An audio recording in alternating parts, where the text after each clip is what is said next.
नमस्कार दर्शकों, ब्रेक के बाद आपका स्वागत है। आपके साथ मैं सृष्टि मिश्रा। आप देख रहे हैं इंडिया न्यूज और चलिए बुलेटिन की शुरुआत करते हैं। भारत ने एक बार फिर अपनी सामरिक ताकत का प्रदर्शन किया है। शुक्रवार रात अग्नि-1 मिसाइल के सफल परीक्षण के बाद अब चर्चा उस हथियार की हो रही है जिसे भारत का सबसे खतरनाक और सबसे शक्तिशाली परमाणु मिसाइल सिस्टम माना जाता है। नाम है अग्नि-6। आखिर क्या है भारत की ये मॉन्स्टर मिसाइल और क्यों दुनिया की नजर इस पर टिकी है, एक खास रिपोर्ट आपके लिए तैयार की है, देखिए। हिंद महासागर की लहरों से लेकर हिमालय की चोटियों तक भारत पिछले कुछ वर्षों में सिर्फ अपनी सीमाओं की रक्षा नहीं कर रहा, बल्कि एक ऐसी स्ट्रेटेजिक शील्ड तैयार कर रहा है जिसका संदेश साफ है। अगर भारत पर हमला हुआ तो जवाब सीमाओं तक सीमित नहीं रहेगा। शुक्रवार रात ओडिशा के चांदीपुर से भारत ने अग्नि-1 मध्यम दूरी की बैलिस्टिक मिसाइल का सफल परीक्षण किया।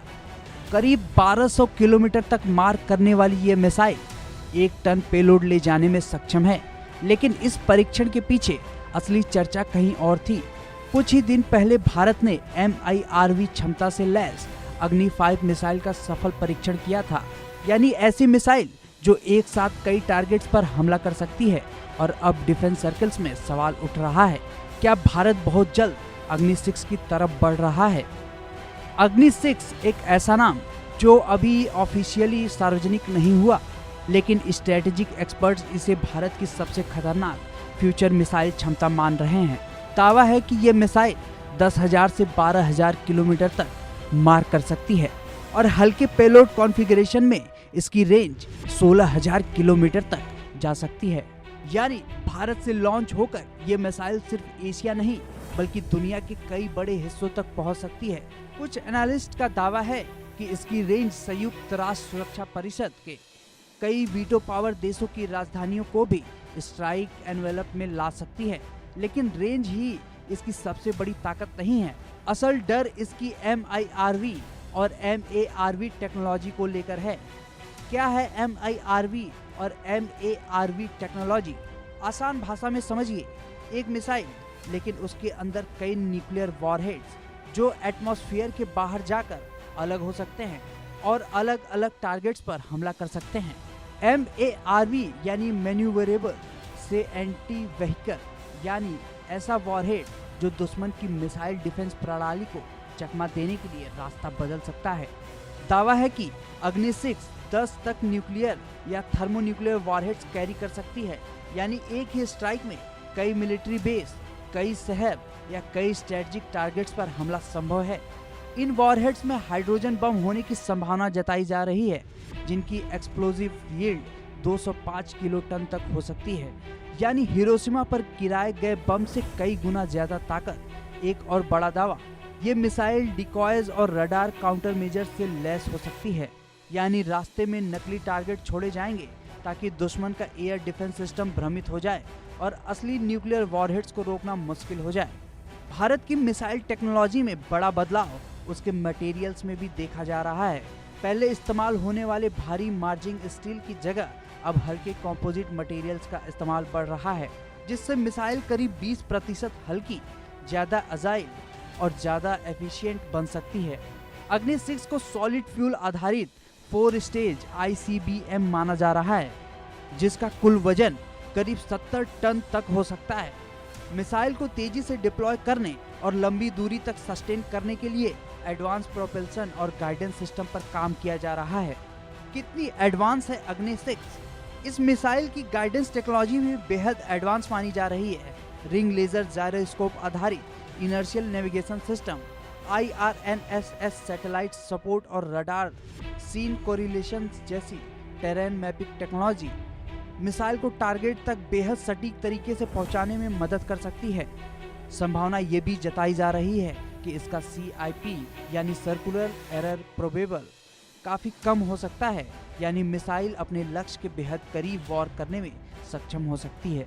मतलब भविष्य में अगर दुश्मन अपने aircraft carriers, ballistic missile submarines या वॉरशिप्स को पैसिफिक ओशन या सदर्न इंडियन ओशन में छिपाने की कोशिश भी करे, तब भी भारत के पास उन्हें टारगेट करने की क्षमता हो सकती है। इस पूरी रणनीति के पीछे सिर्फ मिसाइल नहीं बल्कि स्पेस वॉरफेयर की तैयारी भी छिपी दिखाई देती है।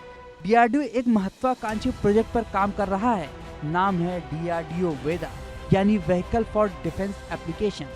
ये एक मिलिट्री सैटेलाइट लॉन्च व्हीकल माना जा रहा है, जिसे जरूरत पड़ने पर मल्टी एक्सल TEL वाहन से कहीं से भी लॉन्च किया जा सकेगा। यानी युद्ध की स्थिति में सेना बेहद कम समय में अपने सैटेलाइट्स ऑर्बिट में भेज सकेगी और इसरो पर निर्भरता कम होगी। स्ट्रेटेजिक एक्सपर्ट्स मानते हैं कि अग्नि 6 में डीआरडीओ वेदा की कई टेक्नोलॉजी इस्तेमाल हो सकती है, खासकर mobility, launch mechanism, rapid deployment system और कैनिस्टर आधारित लॉन्च टेक्नोलॉजी। भारत की स्ट्रेटेजिक सोच में ये बदलाव नया नहीं है। 2011 में भारतीय वायुसेना के पूर्व प्रमुख air chief marshal PV Naik ने साफ कहा था कि भारत को अपनी न्यूक्लियर स्ट्राइक क्षमता को तत्काल पड़ोसी क्षेत्रों से आगे बढ़ाना होगा। आज चीन की बढ़ती सैन्य मौजूदगी, हिंद महासागर में बढ़ती गतिविधियां, हाइपरसोनिक मिसाइल रेस और इंडो पैसिफिक तनाव के बीच अग्नि 6 को उसी लॉन्ग रेंज डिटरेंस डॉक्ट्रिन का हिस्सा माना जा रहा है। कुछ रिपोर्ट्स में ये भी दावा किया गया है कि अग्नि 6 भारत की फोर्ब्स यानी फ्रैक्शनल ऑर्बिटल बॉम्बार्डमेंट सिस्टम क्षमता को भी वैलिडेट कर सकती है, यानी ऐसी टेक्नोलॉजी जिसमें मिसाइल पृथ्वी के ऑर्बिटल ट्रैजेक्टरी का इस्तेमाल करके अनएक्सपेक्टेड दिशा से हमला कर सके। हालांकि इस पर कोई आधिकारिक पुष्टि नहीं हुई है।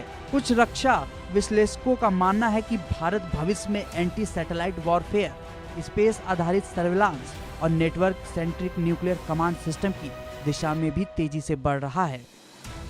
Bureau report, India news. Bharat की अग्नि मिसाइल श्रृंखला सिर्फ हथियारों का संग्रह नहीं है, बल्कि एक पूरा रणनीतिक सुरक्षा कवच मानी जाती है। अग्नि 1 इसी श्रृंखला की वह मिसाइल है जो कम दूरी में तेज और सटीक जवाब देने की क्षमता रखती है। कम समय में लॉन्च होने की इसकी क्षमता दुश्मनों को प्रतिक्रिया का बहुत कम मौका देती है। यानी किसी भी तनावपूर्ण स्थिति में भारत के पास तुरंत जवाब देने वाला एक भरोसेमंद स्ट्राइक सिस्टम मौजूद रहता है। अग्नि 1 जैसी मिसाइलें भारत की क्रेडिबल डिटरेंस नीति को जमीन पर मजबूत करती है, यानी युद्ध रोकने के लिए ताकत का स्पष्ट और भरोसेमंद प्रदर्शन है। कैमरामैन राजेंद्र के साथ प्रगति त्रिपाठी, इंडिया न्यूज।